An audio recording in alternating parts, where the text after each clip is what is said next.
आलमी यौम ख़वातीन के मौके पर विजयवाड़ा में association of lady entrepreneurs of India के ज़ेर एहतमाम मुनक़्क़दा तक़रीब में नारा भुवनेश्वरी ने मेहमान ख़ुसूसी की हैसियत से शिरकत की और ख़िताब किया।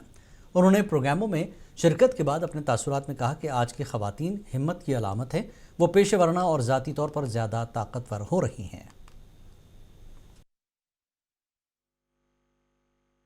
Innovators, visionaries, ladies and gentlemen.